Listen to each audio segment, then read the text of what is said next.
Remue ménage. Remue ménage.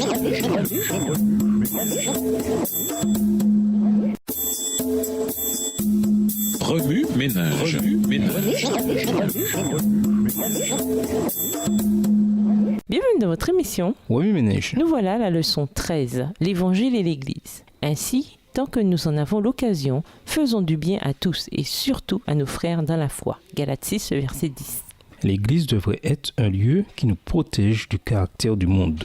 Parfait ou réel? Lisons Jean 13, le verset 34. Jean 13, verset 34. Je vous donne un commandement nouveau. Aimez-vous les uns les autres comme je vous ai aimé, vous aussi aimez-vous les uns les autres. Parfait équivaut à sans défaut et sans reproche. Réel équivaut à véritable plutôt qu'imaginaire, idéal ou fictif. Pourquoi débuter par la définition de ces deux mots? Eh bien parce que, comme nous les entendons chaque jour, ils ne nous impressionnent pas vraiment. Chose intéressante, bien qu'il ne s'agisse pas d'antonymes, il est littéralement impossible d'être l'un et l'autre en même temps. Au final, c'est que dans la réalité, il n'y a rien de parfait et que rien de ce qui est réel n'est parfait. Cependant, quelqu'un contredit nettement cette philosophie, Dieu.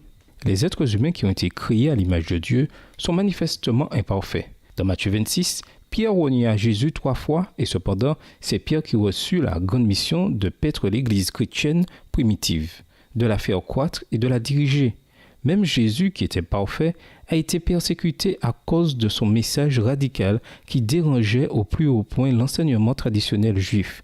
Mais qu'y avait-il d'aussi radical au sujet de ce message? Premièrement, Jésus veut-il que nous menions une vie imparfaite, sachant que nous sommes esclaves du péché? Deuxièmement, exige-t-il de nous la perfection dans un monde où c'est impossible de l'atteindre?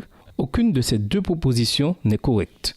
Bien que Dieu sache que nous ne sommes pas parfaits, il nous donne la liberté de faire des choix quant à la façon d'établir des relations mutuelles. En outre, il nous conseille quant aux meilleurs choix possibles à faire. Bien que nous ayons des défauts et gâchions les choses tout le temps, Dieu nous aime et nous accompagne dans notre vie compliquée. Peu importe la noirceur de notre passé ou à quel point nous pouvons nous éloigner de lui, il nous aime toujours autant.